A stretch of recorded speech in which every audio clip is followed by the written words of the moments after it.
الحمد لله نحمده ونستعينه ونستغفره ونؤمن به ونتوكل عليه ونعوذ بالله من شرور أنفسنا ومن سيئات أعمالنا من يهده الله فلا مضل له ومن يضلل فلا هادي له ونشهد أن لا إله إلا الله وحده لا شريك له والذي لا ضد له ولا ند له لا مثل له ولا مثيل له ولا وزير له ولا وليد له هو الوحيد الفرد الصمد لم يلد ولم يولد ولم يكن له كفوا أحد ونشهد أن سيدنا ونبينا وحبيبنا وبشيرنا ونذيرنا وطبيبنا وطبيب أرواحنا محمد عبد الله ورسوله محمد رسول الله وسلم আলহামদুলিল্লাহ। মহান আল্লাহ তাআলার দরবারে লাখ শুকরিয়া যে আল্লাহ তাআলা দয়া করে মায়া করে মহব্বত করে ইহসান করে আল্লাহ তাআলার মহা হুকুম এমন আসরে 4 রাকাত ফরজ নামাজ আমাদেরকে জামাতের সহিত আদায় করতে দিল, এই দিল থেকে শুকরিয়া দেব আলহামদুলিল্লাহ। ভাই যারা আল্লাহ তাআলার নেয়ামতকে নেয়ামতের শুকরিয়া আদায় করে আল্লাহ তাআলা নেয়ামত বাড়িয়ে দেয়, আর যারা আল্লাহ তাআলার নেয়ামত পায় কিন্তু শুকরিয়া আদায় করে না তাদের নেয়ামত আল্লাহ কাড়িয়ে নেয় এবং কঠিন আযাবে গ্রেফতার করে। এই জন্য আল্লাহর হুকুম মানা আর নবীজির তরিকা চলা, দুনিয়াতেও শান্তি আখিরাতেও শান্তি। আর এই শান্তি আপনার মাঝে আমার মাঝে কীভাবে আসে এর জ্ঞান সম্পর্কে হলে কিছু আলোচনা যেটা আল্লাহ তৌফিক দান করে ইনশাআল্লাহ করব। প্রিয় ভাই বোনেরা আমার, আল্লাহ তাআলা দুনিয়াতে আমাদেরকে শুধুমাত্র তার গোলামি করার জন্য পাঠাইছে। আর তার গোলামি কি শুধু নামাজ পড়া, রোজা রাখা, হজ করা, যাকাত দেওয়া এর মধ্যে সীমাবদ্ধ না। আল্লাহ তাআলা পবিত্র কোরআনে বলছে তোমরা পুরোপুরি মুসলমান না হইয়া কবরে কেউ আসো না। এই জন্য আমাদের পুরোপুরি মুসলমান হতে হবে। আজকে আমরা একটা মানি তো 10টা মানি না, 2টা মানি 20টা মানি না, এবং আমরা হাজার হাজার হুকুম অমান্য করতেছি। এই জন্য নামাজের দ্বারা আমাদের সাহায্য আসে না, এই জন্য রোজা রাখার পরে আমাদের সাহায্য আসে না, এই জন্য হজ করার পরেও সাহায্য আসে না, এই জন্য জাকাত দেওয়ার সত্ত্বেও আমাদের সাহায্য আসে না। এই জন্য আমাদের পুরোপুরি মুসলমান হতে হবে। আমরা যদি দুনিয়ার জমিন থেকে পুরোপুরি মুসলমান হতে পারি তাহলে আল্লাহ তাআলা ওয়াদা করছে আল্লাহ তাআলা আমাদেরকে সাহায্য করবে। কারণ আল্লাহ ওয়াদা করছে যে ব্যক্তি দিনের সাহায্য করব আল্লাহ নিজে তাকে সাহায্য করবেন। এই জন্য দিনই সাহায্য করতে হবে। সমস্ত নবীরা পর্যন্ত এই দিনের জন্য মেহনত করছে, সমস্ত সাহাবীরা দিনের জন্য কোরবান হয়ে গেছে, সমস্ত নবীরা পর্যন্ত দিনের জন্য কোরবান হয়ে গেছে। অনেক হাজার হাজার কোটি কোটি গুণ কষ্ট মর্যাদার কারণে আজকে আমরা দিন ইসলামকে পাইছি। ইসলাম ধর্ম হলো পৃথিবীর মধ্যে সর্বশ্রেষ্ঠ ধর্ম, আর সবচেয়ে সঠিক ধর্ম হচ্ছে ইসলাম ধর্ম, শান্তির ধর্ম হচ্ছে ইসলাম ধর্ম। আল্লাহ তাআলা আমাকে মুসলমান বানাইছে, আল্লাহ তাআলা আমাকে ইসলাম পালন করার ইসলাম পালন করার জন্য পাঠাইছে। এই জন্য আমাদেরকে শুকরিয়া আদায় করতে হবে। আমাকে শুকরিয়া আদায় করতে হবে। কারণ এই দুনিয়ার জিন্দিগি হলো একটি নগণ্য জিন্দিগি। এই দুনিয়া তৈরি করার পরে মহান আল্লাহ তাআলা একবারও এই দুনিয়ার দিকে ন্যাক দৃষ্টিতে তাকান নাই। কারণ এই দুনিয়াটা আল্লাহ তাআলা মশার যে পাখা আছে ওই মশার পাখার সমতুল্য আল্লাহ তাআলা এই দুনিয়ার মূল্য দেন নাই। কারণ এই দুনিয়াতে আল্লাহ তাআলা আমাদেরকে পাঠাইছেন আল্লাহ তাআলা কিছুক্ষণ সময়ের জন্য। এই দুনিয়াতে আমরা একদিন ছিলাম না, এখন আছি, আবার থাকবো না, চলে যেতে হবে। এই জন্য আল্লাহ তাআলা যে কারণে যে উদ্দেশ্যে আমাদের দুনিয়াতে পাঠাইছে ওই উদ্দেশ্যে আমাদেরকে দুনিয়া থেকে হাসিল করতে হবে। আল্লাহ হুকুম আর নবীজির তরিকা দুনিয়া থেকে আমাদের পালন করে যেতে হবে। আর যদি আমরা দুনিয়ার জমিনে মহান আল্লাহ পাকের হুকুমকে সঠিকভাবে সঠিক নিয়মভাবে আমরা পালন করতে পারি, মাসালা জেনে এবং কোনটা সঠিক দিন যদি মেনে চলতে পারি তাহলে আল্লাহ তাআলা দুনিয়াতে শান্তি দিবে। আর কোন কাজটা নবীজির তরিকা করলে আল্লাহ তাআলা শান্তি দিবে, কোন কাজটা নবীজির সুন্নত তরিকা, কোন কাজটা নবীজির সুন্নত মোতাবেক, যদি আমরা প্রত্যেকটা কাজ নবীজির সুন্নত মোতাবেক পালন করি তাহলে আল্লাহ তাআলা মৃত্যুর পরে অনন্তকাল ঠিকানা রেখেছে আমাদের জন্য জান্নাত। কারণ এক একটা সুন্নতের দাম হচ্ছে 100 গোলাকাটা শহীদের মর্তবা আল্লাহ তাআলা রাখছে। এক একটা সুন্নতের দাম 100 গোলাকাটা শহীদের মর্তবা। বলা হয়েছে এই আসমান জমিন যদি এক পালা রাখা হয়, এই পুরো পৃথিবীকে যদি এক পালা রাখা হয়, আর নবীজির একটা সুন্নতকে যদি এক পালা রাখা হয়, ওই নবীজির সুন্নতের ওয়াইটি ভারী হয়ে যাবে। এই জন্য ভাই আমাদের নবীজির সুন্নত থেকে চলতে হবে। আর দুনিয়াতে আমরা যদি আল্লাহর হুকুম নবী দুনিয়াতে মানতে পারি তাহলে মৃত্যুর পরে আমরা ওই প্রশ্ন জবাব দিতে পারো যে বলে মান রাব্বুকা, মান দিনুকা, মান নবীউকা। তো প্রথম প্রশ্ন তোমার রবকে, দ্বিতীয় প্রশ্ন তোমার নবীকে, তৃতীয় প্রশ্ন তোমার ধর্ম কি। যদি আমরা আল্লাহ তাআলা রব চাই জিন্দিগি দুনিয়া জীবনে পালন করি তাহলে আমরা মৃত্যু করবো বা আমার রব আল্লাহ, এই ফেরেশতা তোর রব কে। আর যদি দুনিয়া জীবনে আমরা বলতে পারি আমার ধর্ম ছিল ইসলাম, যদি আমি ইসলামের পথে চলি তাহলে বলতে আমার ধর্ম ইসলাম। আর আমি যদি দুনিয়াতে নবীজির তরিকা মতো চলি, তাহলে বলতে পারবো আমার নবী মোহাম্মদ রাসূলুল্লাহ সাল্লাল্লাহু আলাইহি সাল্লাম। এই জন্য আমাদের সঠিক জবাব। আর যদি আমাদের তিনটে জবাব চলে আসে, তাহলে কবর, হাসর, মিজান, পুলসিরাত সবগুলো ঘাঁটি আমরা পেরিয়ে যাব। এই জন্য আমাদের মৃত্যুর পরে জিন্দেগি হলো কবর। আর ওই কবরের ভিতরে যে ব্যক্তি মুক্তি পেয়ে যাবে, সে ব্যক্তি সর্ব অবস্থায়, সর্ব জায়গায়, হাসর, মিজান, পুলসিরাতে সব জায়গায় পার পেয়ে যাবে। এই জন্য ভাই মৃত্যুর পরে প্রথম ঘাঁটি হচ্ছে কবর। আর কবরে লইতে পারে না কেউ খবর। এই জন্য ভাই আমাদের ওই কবরে যদি আমরা শান্তিতে থাকতে চাই, হ্যাঁ, আমরা যদি জান্নাতে যেতে চাই, আমাদের দুনিয়া থেকে আমল করতে হবে এবং ইখলাস আমল করতে হবে। যে বলা হয়েছে, কেউ যদি ইখলাস অনুযায়ী খোরমা খেজুর পরিমাণ আল্লাহর রাস্তায় দান করে, খোরমা খেজুরও দান করে, আল্লাহ তাআলা বাড়িতে বাড়িতে পাহাড় সমতুল্য নেক আমল দিবেন। আর যদি লোভ দেখানো আমল করে, হ্যাঁ, তাহলে সে ব্যক্তি দুনিয়াতে ক্ষতিগ্রস্ত, আখিরাতে ক্ষতিগ্রস্ত। হ্যাঁ, লোভ দেখানো আমল যদি হয়ে যায় আসমান জমিন বরাবর, তাও আল্লাহ তাআলা যারা পরিমাণ বিনিয়োগ দিব না। এই জন্য ইখলাস অনুযায়ী অল্প আমল আল্লাহর জন্য যথেষ্ট হবে। আখলিস দীনাকা ইয়াকফিকাল আমালুল কলিল, অল্প আমল আল্লাহর জন্য যথেষ্ট হবে। ইমানকে খাঁটি করতে হবে। এই জন্য ভাই দোস্ত আইজো, ইমান যদি আমাদের খাঁটি থাকে, তাহলে সুদ থেকে বিরত থাকতে পারবো, ঘুষ থেকে বিরত থাকতে পারবো, চুরি থেকে বিরত থাকতে পারবো, মিথ্যা থেকে বিরত থাকতে পারবো, গীবত থেকে বিরত থাকতে পারবো, চুগলখড়ি থেকে বিরত থাকতে পারবো, জেনা থেকে বিরত থাকতে পারবো, চিন্তা থেকে বিরত থাকতে পারবো, ডাকাতি থেকে বিরত থাকতে পারবো, খারাপ ব্যবহার থেকে দূরে থাকতে পারবো এবং খারাপ অন্যায় আচরণ থেকে আমরা আচরণ থেকে আমরা বিরত থাকতে পারবো। এই জন্য বলা হয়েছে, যে ব্যক্তি মানুষের সাথে খারাপ ব্যবহার করে, যে ব্যক্তি মানুষের অন্তর আঘাত দেয়, হ্যাঁ, সে ব্যক্তি আমার নবীর উম্মত বলে গণ্য নয়। কারণ কি, কেউ যদি কারো অন্তর আঘাত দেয়, বলা হয়েছে এই অন্তরটা হলো আল্লাহ তাআলা আরশ, এই অন্তর আল্লাহ থাকে। যে ব্যক্তি, আল্লাহ বলে, যে ব্যক্তি মানুষের অন্তর আঘাত দিল, সে ব্যক্তি মানুষকে আঘাত দিল না, আমি আল্লাহকে আঘাত দিল। এবং মক্কার গিলাফ ধরে কানাকাটি করলো, আল্লাহ তাআলা যদি মাফ না করে, তাকে কেউ মাফ করতে পারবে না। এই জন্য ভাই দোস্ত আজিজ, আমাদের আত্মশুদ্ধি করা ফরজ, আমাদের নফসকে পবিত্র করা ফরজ। হ্যাঁ, আমরা যদি টুটা ফাটা অল্প আমল করি, ইখলাস অনুযায়ী আমল করি, মাসাল জেনে আমল করি, তাহলে আল্লাহ বাড়িতে পাহাড় পরিমাণ বদলা দিবেন। এই জন্য ভাই বলা হয়েছে, একটা মাসাল শিক্ষা করা হাজারো নফল নামাজ পড়ার চেয়ে উত্তম।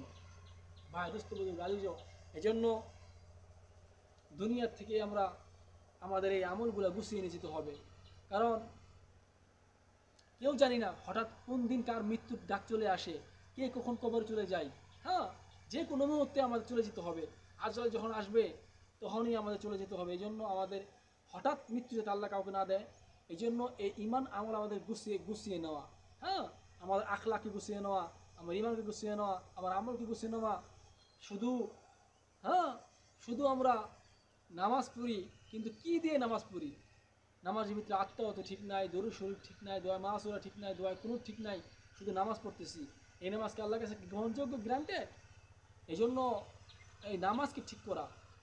নবীজি বলছেন, যে ব্যক্তি হেতেমা গুরুত্ব সহকারে 5 ওয়াক্ত নামাজকে পড়বে, আল্লাহ তাকে 5টি পুরস্কার দিবে।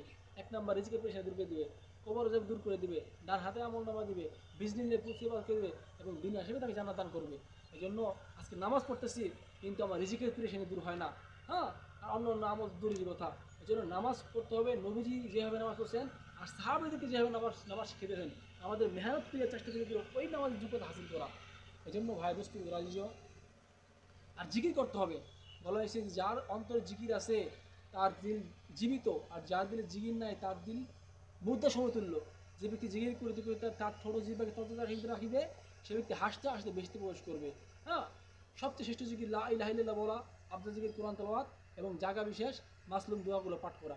এই জন্য ভাই দোস্ত আর একরামুল মুসলিমুন, হ্যাঁ, মুসলমান ভাইয়ের কিমত বুঝে কদর করা, হারমাকুল এহসান করা।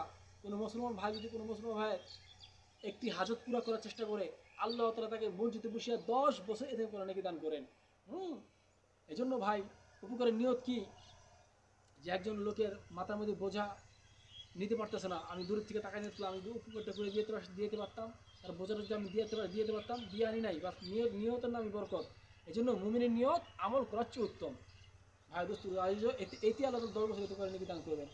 আর কি ভাই, নামাজ, এলেম যে জানতে হবে, কোন আমল কীভাবে করতে হবে, এলেমের সাথে আমল করতে হবে, এলেম জেনে আমল করতে হবে।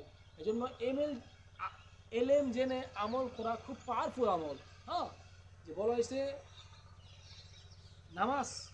নামাজে কি মাসলা দরকার, রোজার কি মাসলা মাসাল দরকার, হজের কি মাসলা মাসাল দরকার, জাকাতে কি মাসলা মাসাল দরকার, তো কোরআন শরীফ পড়তে হলে কি মাসলা মাসাল দরকার। হ্যাঁ, এমন এইগুলো আমাদের শিখতে হবে, জানতে হবে, বুঝতে হবে, শিখতে হবে, মানতে হবে। এই জন্য ভাই যে আজকে আমরা দুনিয়া নিয়ে পেরেশানি করতেছি, কিন্তু কালকে আমাদের ময়দানে এই পেরেশানি তো কোনো কাজে লাগবে না যদি আমরা আল্লাহ হুকুম নবী থেকে না না না না চলতে পারি, না মানতে পারি। আমাদের সমস্ত কষ্ট এবং পরিশ্রম সব কিছু ব্যর্থ হয়ে যাবে। কিন্তু কিন্তু আমাদের মাঝে এই দুনিয়াতে কত মানুষ ছিল, তার আজকে নাই, চলে গেছে। আমরাও একদিন থাকবো না, চলে যাব। সুতরাং কতটুকু আমি আল্লাহকে পাইলাম, কতটুকু নবীকে পাইলাম, কতটুকু আমি আল্লাহ হুকুমকে পালন করলাম, কতটুকু নবীজি তুইটা নিজেকে চালাতে পারলাম, এটা সবচেয়ে বড় বিষয়। আর যদি আমরা আল্লাহ হুকুম নবী থেকে মানতে পারি, দুনিয়া তো কামিয়াব, আখেরাত তো কামিয়াব। এই জন্য আল্লাহ তাআলা বলছে তারাই প্রকৃত কামিয়াব, তারাই প্রকৃত কামিয়াব যারা দুনিয়া থেকে কবরে আসার আগে পূর্বে নেক আমল ও মজবুত ইমান আমল নিয়ে কবরে আসে। এজন্য তারাই কামিয়াব। এই জন্য ভাই আমাদেরকে কবরস্থান থেকে, আমাদেরকে এই দুনিয়া থেকে কবরস্থানে যাওয়ার আগ মুহূর্তে ইমান আমল গুছিয়ে নেওয়া। আমরা হয়তো দুনিয়াতে দেখি কেউ যদি 1000 কোটি টাকা মালিক হয়ে যায়, সেই ব্যক্তি সফল কাম। কেউ যদি 10টা বাড়ির মালিক হয়ে যায়, সে ব্যক্তি সফল কাম। কেউ যদি কোটি কোটি টাকা মালিক হয়ে যায়, সে ব্যক্তি সফল কাম। এটা দুনিয়ার চোখে মানুষের কাছে সফল কাম, কিন্তু আল্লাহ তাআলার চোখে, আল্লাহ তাআলার কাছে প্রকৃত সফল কাম ওই ব্যক্তি, যে ব্যক্তি দুনিয়া থেকে কবরে আসার আগে ইমান আমল নিয়ে কবরে চলে আসে, ওই ব্যক্তি প্রকৃত বুদ্ধিমান। আর সাহাবীরা ছিলেন অরিজিনাল বুদ্ধিমান। এজন্য সাহাবীরা নামাজ 2 রাকাত নামাজ পড়ছেন, তাজা মৃত ঘোড়া তাজা করে ফেলেছেন। হ্যাঁ, সাহাবীরা সমস্ত মাসলা হাল করতেন নামাজের দ্বারা। তারা এমন নামাজ আদায় করতো যে নামাজের ভিতরে তীর নিক্ষেপ করতো, কিন্তু তারপর নামাজ থেকে বিন্দু পরিমাণ তারা এমনও